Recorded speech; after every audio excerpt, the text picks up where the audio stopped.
साहित्य लहर में आपका स्वागत है। आज मैं आपके लिए मालती जोशी जी की एक खूबसूरत रचना बोनस में आशीर्वाद लेकर आई हूँ। आइए कहानी सुनते हैं। बिन्नी की शादी हो रही है, मैंने बुरा सा मुंह बनाकर कहा। कौन बिन्नी? इन्होंने पूछा। बिन्नी को नहीं जानते? कमाल है भाई। ये बिन्नी कोई प्रियंका गांधी या प्रियंका चोपड़ा तो है नहीं कि सारा हिंदुस्तान उसे जानेगा। बिन्नी मतलब माँ की केयर टेकर। ओ अच्छा, वह बिंदिया, बाल विधवा। छी, इतनी घटिया बात आप कैसे कर सकते हैं? ये अनमोल वचन मेरे नहीं, आपकी प्रिय दीदी रानी के हैं। उस बार हम लोग माँ की 75वीं सालगिरह मनाने इकट्ठे हुए थे, तब मैंने पूछा था कि यह कौन है। तब दीदी ने आंख के अंधे नाम नैनसुख की तर्ज पे यह जवाब दिया था। ये दीदी भी ना कभी कभी गजब करती है। खैर, दीदी को छोड़ो और यह बताओ कि तुम क्यों इतनी दुखी हो रही हो? बिन्नी की शादी हो रही है, यह तो खुशी की बात है, पर तुम्हारे सुर ऐसे हैं मानो बिन्नी को कैंसर हो गया हो। बिन्नी के लिए खुशी की बात होगी, पर जरा माँ के बारे में सोचिए। उन्हें अब कौन देखेगा? भाई साहब तो झंझटों से मुक्त होकर अमेरिका में जाकर बैठ गए हैं। अब जो कुछ सोचना है मुझे और दीदी को ही तो सोचना है। बिन्नी की शादी की बात माँ को पता है?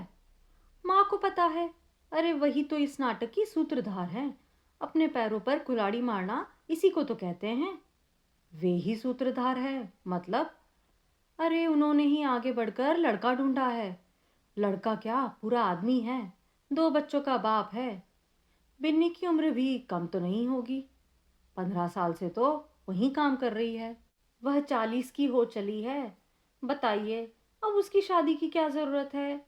पर माँ को जैसे परोपकार का भूत चढ़ा है। कह रही थी मेरे बाद इस लड़की का क्या होगा, इसलिए अपने सामने ही उसे सेटल करके जाना चाहती है। और पता है, शादी का खर्च भी खुद उठा रही है। मुझे और दीदी को भी आदेश मिला है कि 5-5 साड़ियाँ और एक एक सफारी सूट का कपड़ा लेकर आना। बोली कि छोटी बहन की शादी है, कंजूसी मत करना। वाह, मतलब हमारी साली साहिबा की शादी है, तब तो हमें भी नेक दस्तूर मिलेगा। आपको तो बस हरदम मजाक ही सूझता है, स्थिति की गंभीरता को कभी समझते ही नहीं है। मैंने मुंह फुलाकर कहा और विषय ही समाप्त कर दिया। बिन्नी की शादी में न जाने का सवाल ही नहीं था। माँ का आदेश था तो उसे मानना ही था। ये नानुकुर कर रहे थे, पर मैंने किसी तरह इन्हें राजी कर लिया। उस दिन शादी में घर के पुरुषों का होना बहुत जरूरी था, इसलिए दीदी से कहा कि अकेले ना आए, जीजाजी को साथ जरूर लाए। मुझे पता चला था, मतलब माँ ने ही बताया था, कि बिन्नी के भाइयों को यह शादी मंजूर नहीं थी। वे दोनों लड़ने आ गए थे। वे बोले कि आप यह अधर्म कर रही हैं, ब्राह्मणों की कन्या को दोबारा हल्दी नहीं चढ़ती। पर माँ ने उन लोगों को डांट डपट कर भगा दिया था। पुलिस का भी डर दिखाया था। पर शादी में दल बांधकर आ गए तो बीच मंडप में हंगामा खड़ा कर दिया तो। बिन्नी के भाई माँ को वैसे भी पसंद नहीं करते थे। जब बिन्नी नई नई काम पर आई थी तो हर दूसरे तीसरे महीने पैसे के लिए आकर खड़े हो जाते थे। माँ ने उन्हें कह दिया था, उसका पैसा मैं बैंक में जमा कर रही हूँ। यहाँ तो उसे ज़रूरत की हर चीज़ मिलती है। मेरे यहाँ ही खाती है, सोती है, मेरा दिया हुआ कपड़ा पहनती है। जिस दिन मैं नहीं रहूँगी, यह पैसा उसके काम आएगा। माँ के सामने दाल नहीं गलती थी तो वह अपनी बूढ़ी माँ को भेज देते थे। वह रोती झींकती आती और बिन्नी से 100-50 झपट कर ले जाती। माँ की पुरानी महाराजिन जब बूढ़ी हो गई थी तो उसने अपनी इस भांजी को माँ के पास ही लगवा दिया था। बोली, दुखियारी है बेचारी, बचपन में ही सुहाग छीन गया। भाइयों ने ना पढ़ाया ना लिखाया, उन्हें तो मुफ्त में नौकरानी मिल गई है। बेचारी भाभीियों की जजगी करते करते ही बूढ़ी हो जाएगी। उन लोगों से लड़ झगड़ कर अपनी बहन को समझा बुझाकर आपके पास ले आई हूँ। आप ही इसका कल्याण करिए। एकदम गऊ है, आपकी सेवा करेगी और आपके चरणों में पड़ी रहेगी। माँ ने तो जैसे उसके कल्याण का बीड़ा ही उठा लिया है। ट्यूटर लगवाकर उसे पढ़ाया, पहले 5वीं फिर 8वीं फिर 10वीं का बोर्ड दिलवाया। सिलाई क्लास भी भेजती रही। अपनी सिलाई मशीन उसके हवाले कर दी थी। गली मोहल्ले के बच्चों के कपड़े सिलती थी। अपने पास बिठाकर सिलाई कढ़ाई बुनाई सिखाई है। अब वह पड़ोसियों के स्वेटर बुनकर 25-50 कमा भी लेती है। जिस दिन उसके 10वीं का रिजल्ट आया, उस दिन माँ बड़ी खुश हुई। बोली, चल अब किसी स्कूल में चपरासिन तो बन सकेगी, नहीं तो मेरे बाद बेचारी एकदम सड़क पर आ जाती। मेरे बाद आजकल उनका तकिया कलाम हो गया था। इसी के चलते उन्होंने बिन्नी की शादी का बीड़ा उठाया था।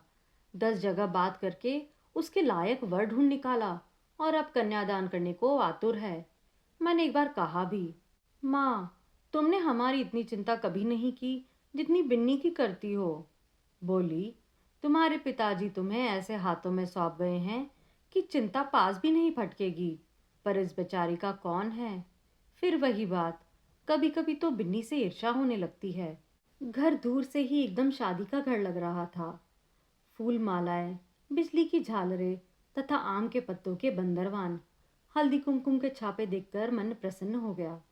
दरवाजे के अंदर पैर रखते ही एक बुजुर्ग महिला सामने आई। नमस्ते दीदी रानी, पाँव लागो कुंवर जी। नमस्ते, मैंने कहा, पर मैंने आपको पहचाना नहीं। मैं बिन्नी की माँ हूँ। ओह, माफ़ कीजिए, बहुत साल पहले देखा था ना, इसलिए पहचान नहीं पाई। शादी में आई होंगी ना, स्वागत है। वह मेरा बैग लेने लगी तो मैंने उनसे कहा, पहिए हैं, खींच कर ले जाऊंगी। दरअसल उनकी हालत ऐसी थी कि वे पहिए वाला बैग भी खींच नहीं पाती। बहुत ही दुबली पतली हो चुकी है, बाल सन से सफ़ेद हो गए थे, तभी तो पहचान नहीं पाई थी। तब तक मेरी आवाज़ सुनकर दीदी बाहर आई। अरे, आप लोग कब आए? बस अभी 2 घंटे पहले ही पहुंचे हैं। फिर कमरे में जाते जाते दीदी ने पूछा, स्वागत किसका कर रही थी? बिन्नी की माँ का। वे होस्ट है पगली, तभी तो तुम्हारे स्वागत के लिए खड़ी थी। मतलब? मतलब अब वे यहीं रहेंगी। बेटों ने उन्हें निकाल दिया है। बिन्नी की शादी में जा रही हो तो वहीं रहना, घर लौटने की जरूरत नहीं है। और हमारी करुणानिधि माता रानी ने तुरंत उन्हें अपनी शरण में ले लिया। हम लोगों को चिंता हो रही थी ना कि बिन्नी चली जाएगी तो माँ का क्या होगा। अब वह समस्या हल हो गई। हालत देखी है उनकी, ये क्या काम करेगी। काम करने के लिए तो लोग हैं ना दीदी। बर्तन कपड़ों के लिए दुलारी भाभी है, साफ सफाई और बाजार हाट के लिए बिरजू भैया है, और माँ कह रही थी कि रसोई के लिए भी किसी को रख लेगी। रख ली। पिछले 8-10 दिन से बिन्नी को किसी काम में हाथ नहीं लगाने दिया है। ग्रेट। माँ को सचमुच सलाम करने को दिल चाहता है। जो भी करती है पूरे मन से करती है। यह कहो कि जो करती है अपने मन की करती है, किसी से पूछताछ करने की जरूरत ही नहीं समझती। अब इन देवी जी को रख लिया है जो एक पांव कब्र में लटका कर बैठी हैं। कल को मर मुरा गई तो इनके बेटे आकर हंगामा खड़ा कर देंगे। चुप चुप बोलो दीदी, शादी का घर है। मेरे कहने पर दीदी चुप हो गई, पर चेहरे से लग रहा था कि उनकी भड़ास पूरी तरह निकली नहीं है। माँ बहुत खुश हुई। उनकी दोनों बेटियां और दामाद समय से पहुंच गए। उनके आदेश अनुसार हम लोग 5 साड़ी और सूट पीस लेकर आए थे। मैं अपनी ओर से एक अमेरिकन डायमंड का हल्का सा सेट भी लाई थी, पर दीदी का मूड देखकर उस समय निकाला नहीं। सोचा कि माँ को बाद में दे दूंगी। बिन्नी मिली तो लिपट ही गई, खूब रोई। मुझे भी रोना आ गया। आखिर इतने दिनों का साथ था। हर साल जब मैं 10-5 दिन के लिए माँ के पास आती तो वह इतनी खातिरदारी करती, बच्चों को इतना लाड़ करती। उसका चेहरा एकदम निखर आया था। उम्र में 10 साल छोटी लगने लगी थी। शादी की खुशी लड़कियों के चेहरे पर नूर ले ही आती है। फिर बिन्नी के लिए तो शादी का मतलब था एक अप्रत्यक्ष सपने का सच होना।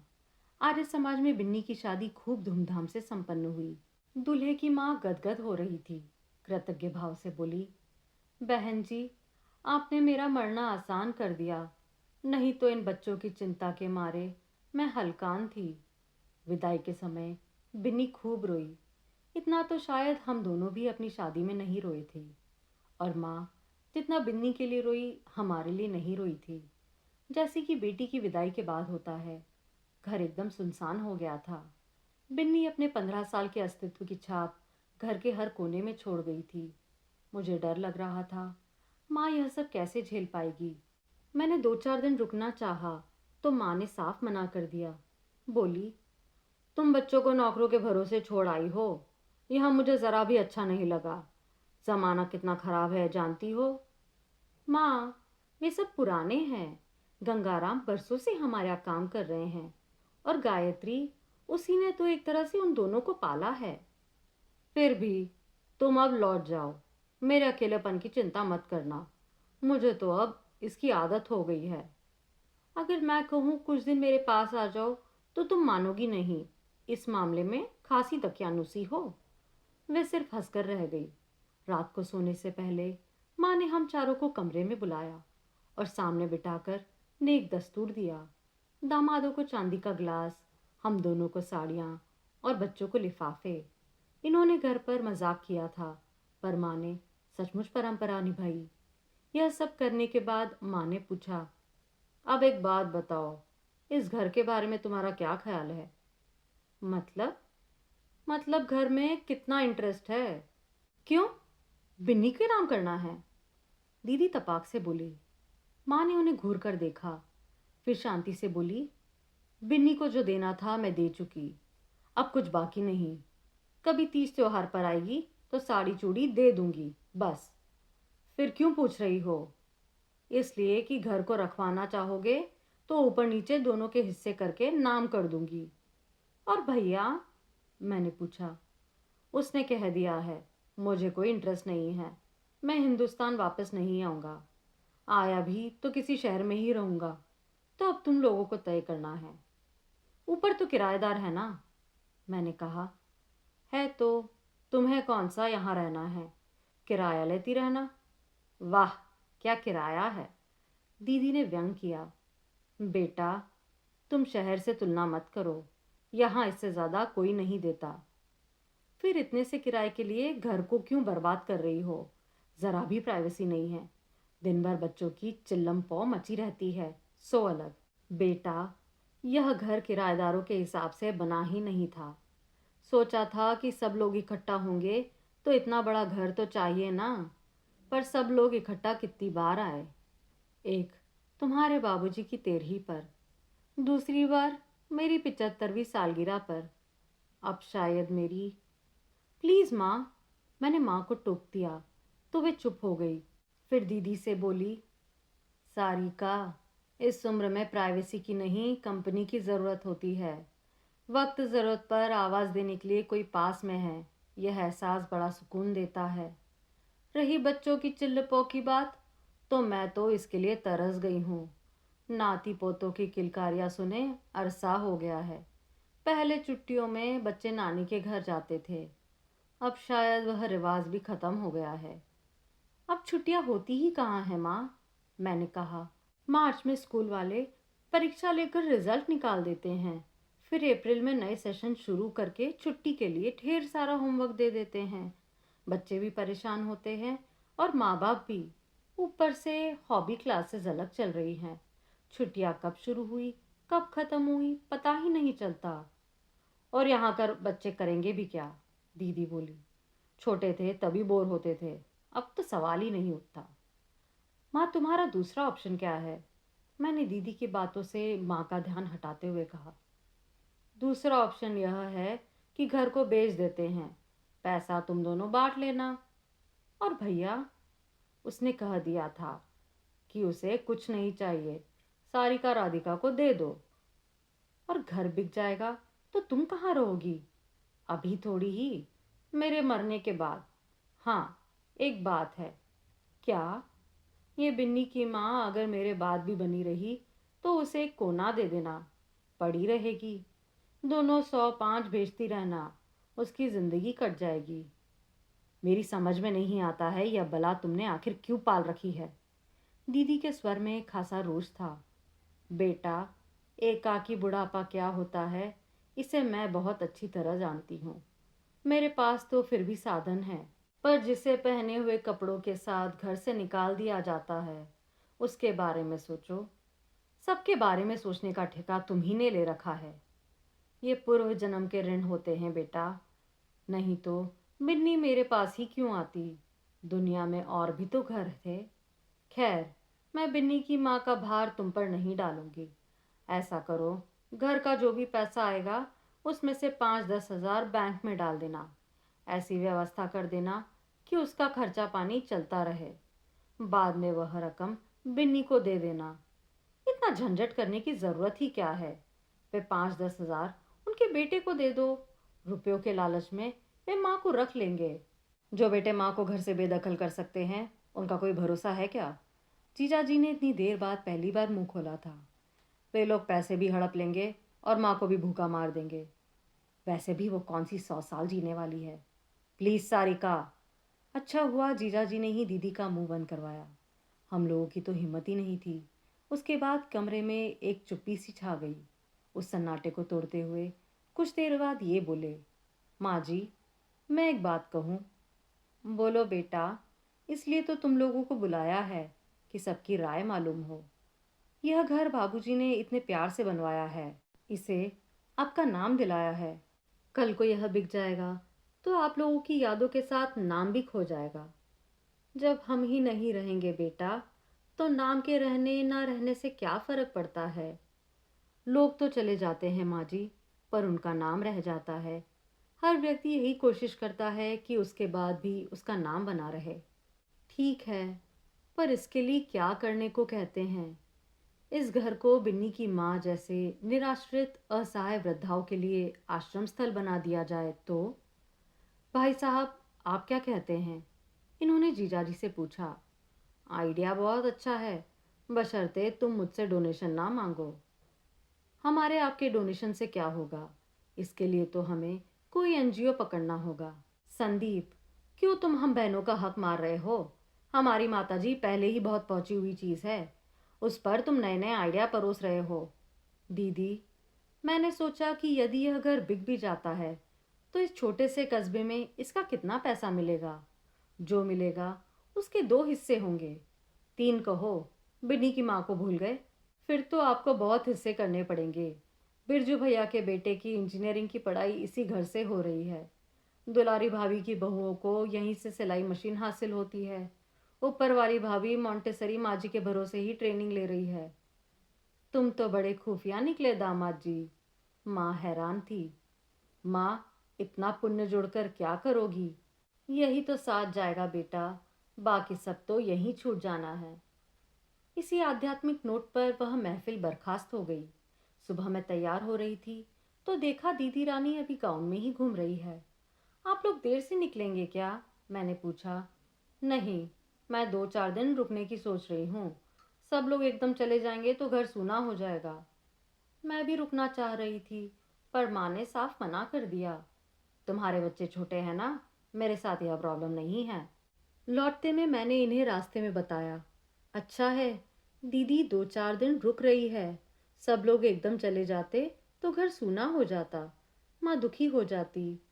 तुम्हें क्या लगता है कि आदरणीय दीदी तुम्हारी माँ का अकेलापन बांटने के लिए रुकी है? मतलब मतलब जल्दी ही पता चल जाएगा। इनका अनुमान एकदम सही था। सप्ताह भर में ही माँ का फोन आ गया। बेटा, मैं विल बनवा रही हूँ, सोचा मोटा मोटा तुम्हें बता दूँ। तुम्हें मरने की इतनी जल्दी क्यों पड़ी है माँ?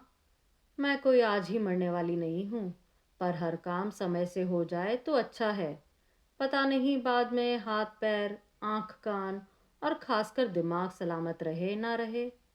तो सुनाओ। हाँ बोलो। मैंने यह घर तुम्हारे नाम कर दिया है। दीदी से पूछ लिया है? उसी की सहमति से सब तय हुआ है। मेरे पास जो थोड़ा सा कैश है और 4 चीज़ें हैं, वो उसे दे रही हूँ। तुम्हें मेरा कोई गहना पसंद हो तो बता दो, ताकि अलग रख दूँ। नो चीटिंग मम्मा। मुझे जो दे रही हो वह सिर माथे। अब प्लीज़ बार बार मरने की बात मत किया करो, दुख होता है। शाम को ये ऑफिस से लौटे तो मैंने कहा, आपने सही अंदाज़ा लगाया था। दीदी रानी बंटवारे का पूरा प्लान बनाकर ही माँ के यहाँ से विदा हुई है। फिर मैंने उन्हें पूरा ब्यौरा सुनाया और कहा, यह घर एक तरह से मेरा नहीं, आपके नाम हुआ है। मतलब, आपने उस दिन जो योजना सुनाई थी, लगता है माँ को बहुत भा गई, इसलिए घर सामान के साथ सौंप रही है। इसका मतलब समझ रहे हैं आप? 60 साल की जमी हुई गृहस्थी, बर्तन, क्रॉकरी, पलंग, बिस्तर, अलमारियाँ, फर्नीचर, लाइट, कूलर, पंखे आदि। आपको कुछ खरीदना नहीं पड़ेगा। माँ के ढेर सारे कपड़े भी हैं। मतलब आश्रम की मूलभूत ज़रूरतें पूरी हो गई हैं। आगे का काम आप देखिए। वे थोड़ी देर चुप हो गए, फिर गंभीर स्वर से बोले, राधिका, तुम्हें ऐसा तो नहीं लग रहा कि तुम ठगा गई हो? मतलब तुम्हारे हिस्से तो कुछ नहीं आया। ऐसा क्यों सोच रहे हैं? क्या सचमुच खुश हो? देखिए, खुशी की परिभाषा सबकी एक सी नहीं होती। उस घर में माँ बाबूजी की इतनी यादें हैं कि उसके बिकने की कल्पना मात्र से मैं दुखी हो गई थी। अब लग रहा है कि माँ बाबूजी हमेशा मेरे साथ रहेंगे। उनका आशीर्वाद हमेशा मुझे मिलता रहेगा और बोनस में उन लोगों के आशीर्वाद भी मिलेंगे जो उस सुमन वाटिका में आकर रहेंगे। वह कल्पना ही इतनी सुंदर थी कि मुझे रोमांच हो आया। आप सुन रहे थे मालती जोशी जी की खूबसूरत रचना बोनस में आशीर्वाद। अगर आपको पसंद आई तो प्लीज़ मेरे चैनल को लाइक शेयर और सब्सक्राइब ज़रूर कीजिए। धन्यवाद।